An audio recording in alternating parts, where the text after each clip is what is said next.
WFM 91.7. Good morning, and thank you so much for staying with us right here on Women Radio WFM 91.7. Yes, you're welcome to Political Arena.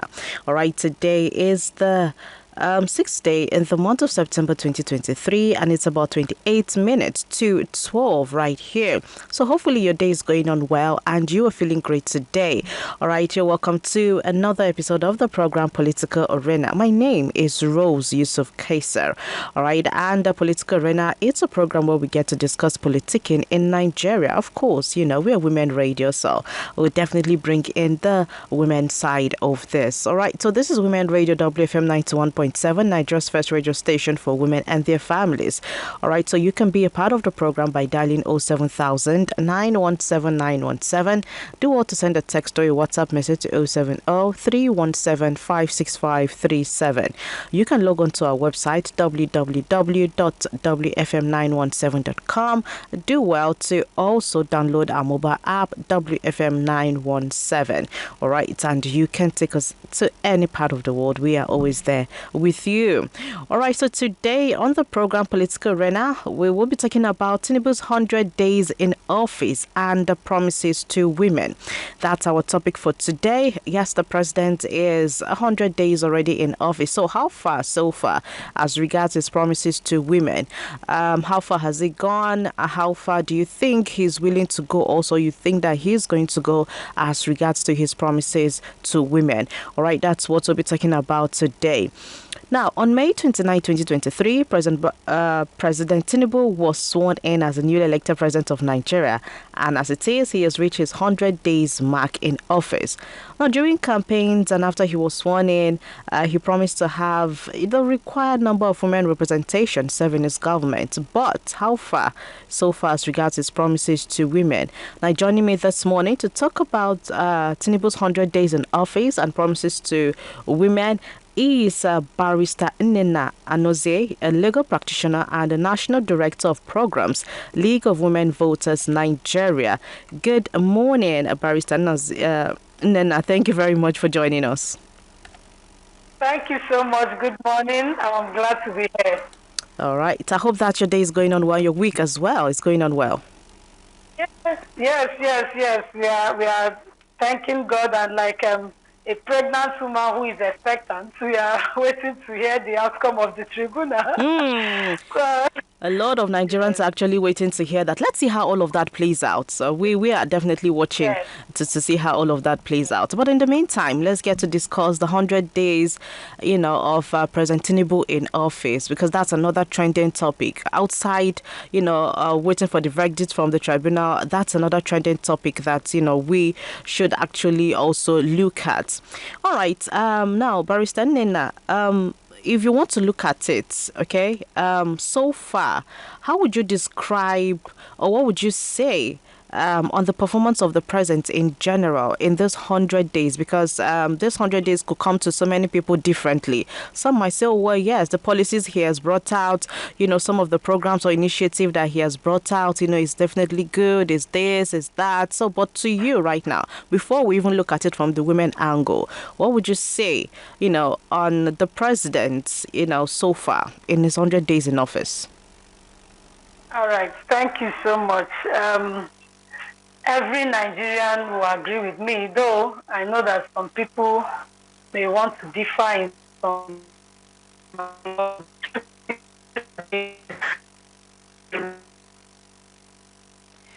All right, we seem to have some network issues because Barrister Nnenna Anozie is joining us virtually. So we seem to be having some network hitches there, but I'm sure that this will be clarified shortly. All right, so well, if you're joining us, that was the voice of Barrister Nnenna Anozie, and she is the National Director of Programs, League of Women Voters, Nigeria. All right, and we're looking at Tinubu's 100 days in office. We are looking at how, he has done so far and how he has gone, in the 100 days in office. So, well, let's see if, our guest today can actually tell us her thoughts on this. And as somebody who is as somebody who is in the front line of all of this, I'm sure she would have more to say. All right, we have our back barrister. And then are you with us? Yes, I'm here. Okay, please I'm go here. ahead. We had Can little you hear network me? glitches. Yes, we can hear you now.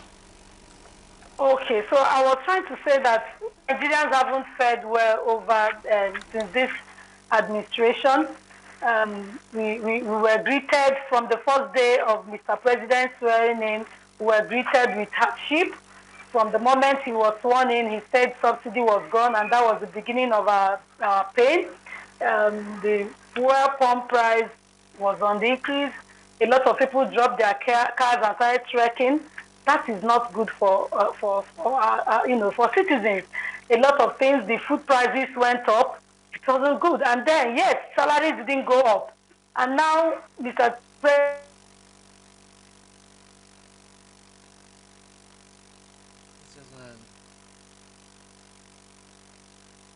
All right, so I think we will definitely reconnect with Barrister Nana Anozie. Let's get to have her own view on this morning.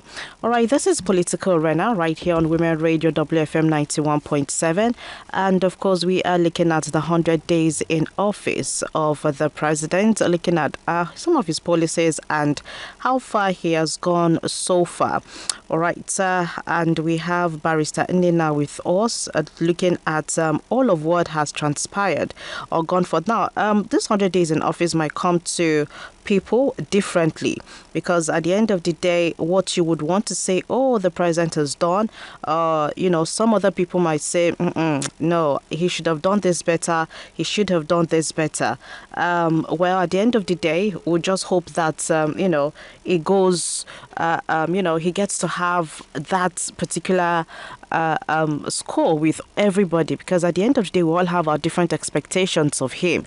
And this is, what a lot of people have been talking about. 100 days in office. How far so far? What have we been able to achieve? All the policies, how has it affected Nigerians? And what does this mean for the next 100 days? What does this mean for the next 4 years? And, who knows, maybe more. So a lot of issues might just be coming up. All right, Barrister, and are you with us? yes, I'm here. All right, please go ahead. Let's hear you.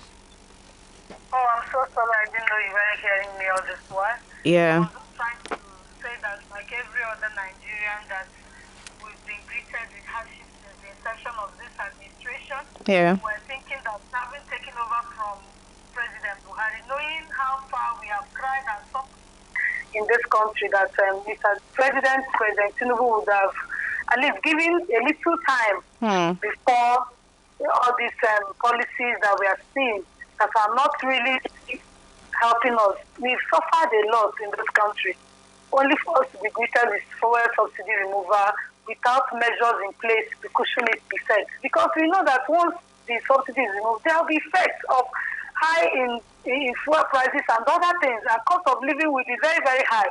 So you put measures in place as a good leader and a father of the nation to cushion the effect, so that people don't suffer much, don't feel the much, with the pain so much. So these 100 days, honestly speaking, have not really, really, really been what we expected. We expected renewed hope that President Tinubu promised us, because when they came with change mantra, we said, okay, we needed change, and then nobody will ever want to resist change, especially when it promises to be positive. Yeah. So, but now, we from change, we entered renewed hope. When your hope is new, because of course our hope has been dashed over the years. You look at every part of our economy, the system, the dollar. Some of us that travel often to other countries to do our business and conferences. We find it difficult to do that now because the dollar exchange rate is very high. So what are we trying to say in these 100 days? Anybody who analyzes these 100 days and say, oh, let's clap for Mr. President, he has done well. My dear, that person is not being fair. Probably that person does not live in Nigeria, because we are talking as a citizen who lives here. It has not been easy. Food prices, look at just what the NLC declared warning strike. Yeah. You needed to be on the street of Onugu. Everywhere was empty. It was cool. And then crime is on the increase. I live in a place that for the past 3 years, we've never had anything like theft of any kind, stealing of any kind, robbery of any. But these days, people now go to rob. They are not robbing to carry your car. They are robbing to eat. You see them breaking shops to cut away with provisions, and you can see that it's a crime orchestrated by hunger. Yeah.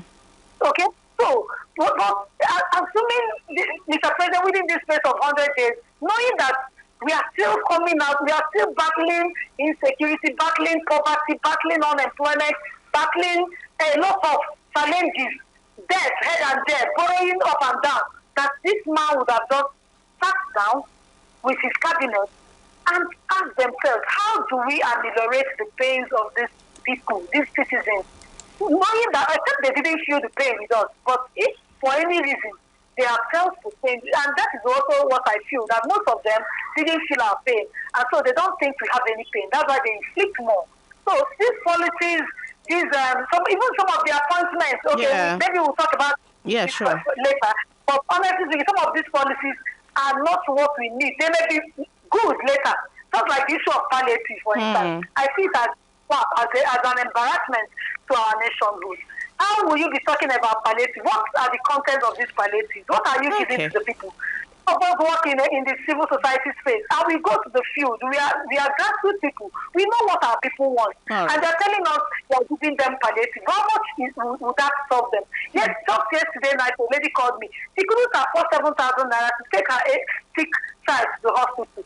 What are we saying? If you give that girl palliative of how many cups of beans and rice and all of that, for how long will it take her and her children? And not to talk of money to access the medical facilities. So these are the challenges. We have not fared well as a nation in this past 100. That's my candid opinion. Okay. All right. Thank you so much for that, Barrister Nena. If one wants to sit down and talk about all this, we could all, just bring out that part of us that, this actually gets to a whole lot, because a lot of us are dealing with all these policies and initiatives differently. But now let's look at some of the promises that was made by the president to women. All right. Now, what were some of the key promises? Let's even know them. I'm sure that Nigerians are aware, but let's even remind them a bit about some of the promises that the president made to women, and how well do you think he has done to fulfill this within the first 100 days? Because at the end of the day, it's more like, okay, before campaigns, I will give you people 35 representation, or I'll give you the adequate women representation in my government, this and that, make sure that your voices are heard, make sure that, all of that. But so far, how well do you think he has done as regards to his promises to have, adequate women representation? Yes, thank you so much. I see a lot of insincerity, with all due respect to some of these politicians. They are more of use and dumb. Because during the electoral process, during the campaign, Mr. President did promise the women 5% inclusion. He also did mention that he will empower women so much that they will be economically free and all of that. And so we're looking forward to it, and I'm sure that was part of what made a lot of women to vote for him. I remember the Dr. Zeta, who was the woman leader at the time, who is now the minister, the commissioner for minister, who is now the minister head. I remember she was always on air talking about the robust promises, beautiful things that Tinubu will do for women.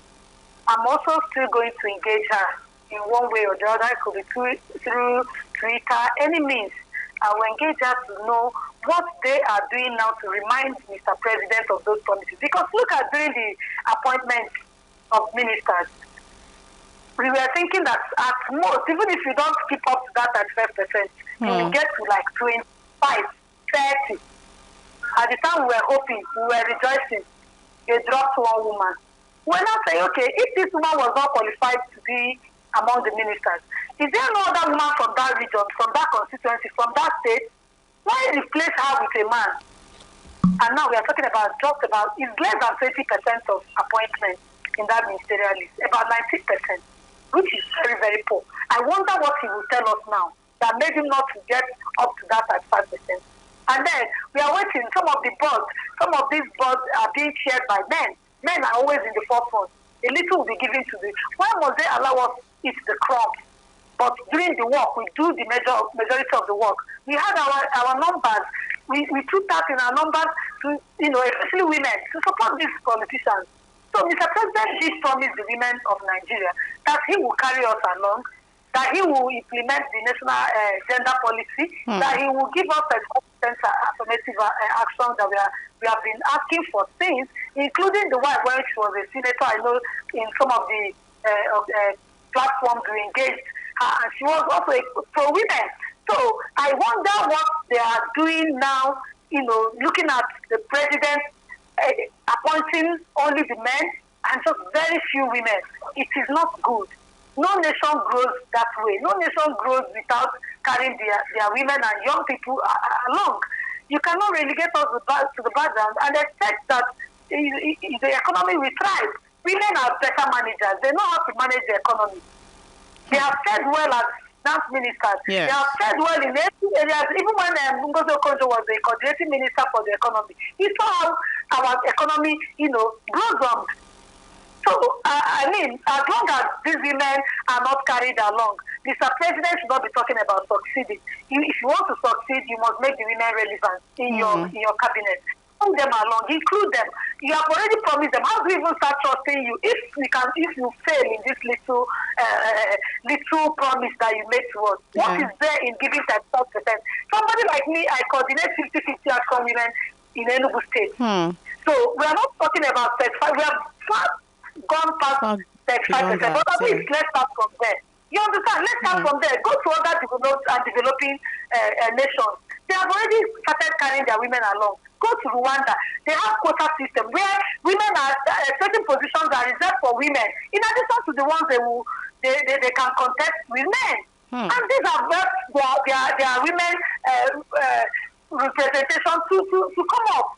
And Nigeria is still trailing behind 3%. And we are calling ourselves giants of Africa. We can't boast of vice president in Nigeria. We can't boast of a single female governor. I mean, that is poor. How many women are deputy governors in Nigeria? Just a very handful of them. Okay. So, President Tinubu should deliberately and intentionally get women on board. If I believe there are still other positions, key positions in this cabinet that women can be fixed. Nothing stops a woman from even being, the truth is that we underestimate the power of women. We underestimate the power of women. And gladly, though, some of these developed countries, they know the power of women and they're making good use of them. Go to Germany. I have people who live in Germany. Germany is a place that people love to go to. But it took a woman how many years? And the market was there for several years, kept Germany in a good shape. Some of our people ran there for refuge and they were accommodated. Things were going on well. Okay. A woman, you can give us instances of places, countries where women are leaders and those places are going well, thriving well. The economy is booming. So why can't we? So we're not even saying, okay, now you are the president. So a woman is not even contesting. No woman is in court challenging the presidential election. And of course, I don't think there's any woman too that actually contested. Those that came out during primaries, some of them stepped down. But I'm also looking forward to a time women should engage these men. Engage them. Fight them. If they rig you out during election with their malpractices, you engage them in court. And then we get justice from court. Okay. Somebody like me in 2019, I contested for the governorship of Enugu State under Fresh Democratic Party. Yes, I did.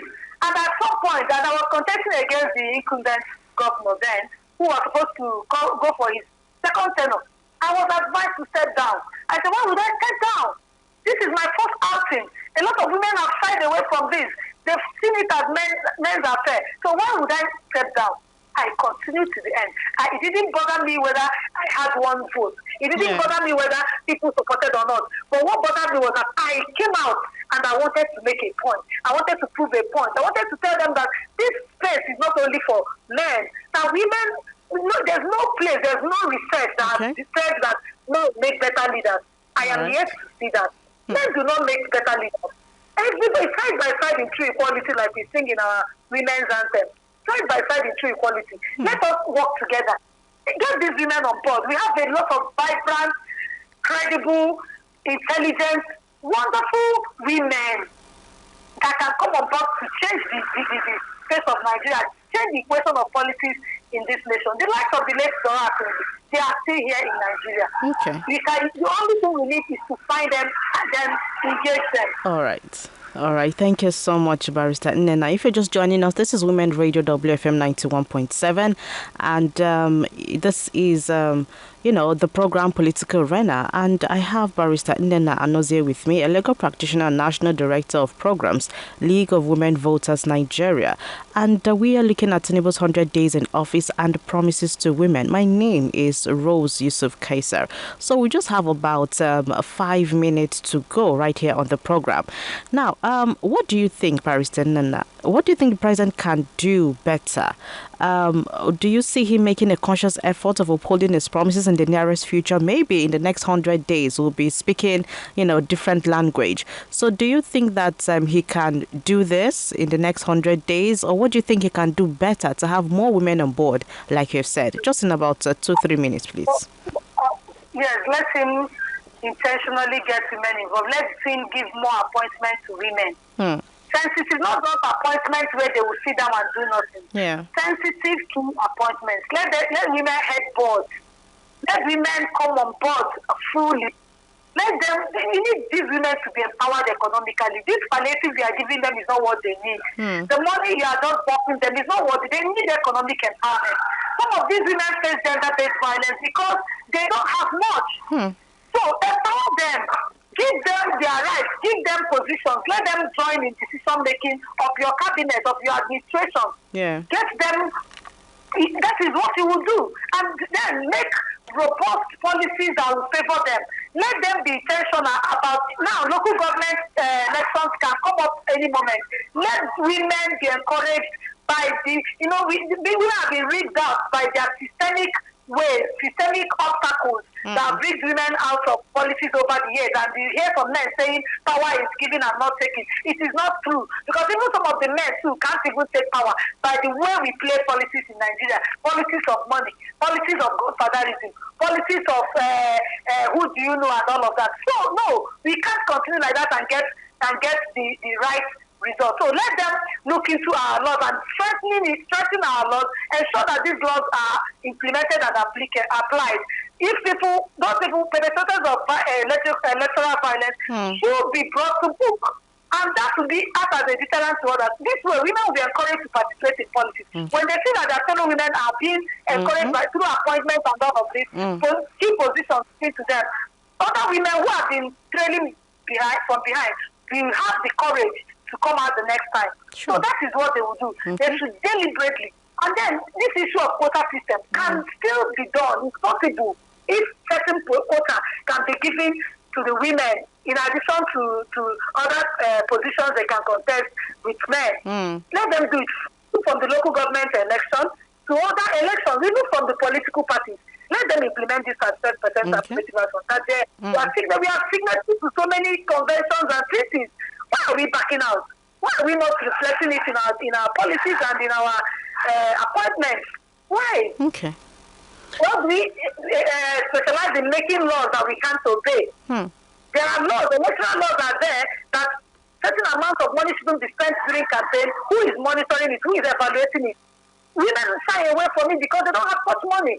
And then the mindset of people, the government should consciously change this narrative of the mindset that leadership is only for men. That women cannot. And how can they do that? By getting women involved. Get women involved. Can't you see the wife of the president? She's not sitting down. She's already doing something, giving some people scholarships. Not those leaders who have the heart of women, heart of our children. Women think more of their children and their husbands. So you're even shooting yourself on the leg when you relegate women to the background. Because that's if you would have benefited as a president yourself. You will be denied this because you don't have women there who can look out for your own good. That's why you have queues and counter queues. Women hardly plus queues. It's men that plus queues. It's men that do all this corruption and all of that. Women are better managers, better, at least, I'm not saying anybody is not corrupt, but they are less corrupt. Let's give them a chance. We have had men over the years. We can't continue to have the same thing over and over again and then set a different result. Thank you so much. Thank you. Thank you so much, Barrister Nnenna Nozia. I really do appreciate having your take on the first 100 days in office of President Tinubu as regards to women. Thank you so much. Very soon, Thank you so much for having me. I'm sure very soon we'll call on you so we can talk more on this in the coming days. No, it will be my pleasure. Thank you for having me. All right. Have a great day ahead. Thank you. I will do my day. Bye. All right, so that's Barrister Nnenna Anozie, a legal practitioner and National Director of Programs, League of Women Voters Nigeria. All right, and she just spoke about, her thoughts on the first 100 days in office of President Tinubu. So hopefully the next 100 days will be better. I will come here to say how much the president has improved in having more women representative in, his government. So let's see how all of that actually, comes up. All right, a very big special thank you to Barrister Nnenna Anozie, a legal practitioner and National Director of Programs, League of Women Voters Nigeria, and to you for being a part of Political Arena. And, to the executive producer of the program, Tom Okewale Shonaya. My name is Rose Yusuf K. So join us again next week, Wednesday at 11:30 for another episode of the program Political Arena, where we discuss politicking in Nigeria. For now, do stay tuned. Coming up at 12 is the news. At 12:05, the big question will commence. Good morning. WFM 91.7.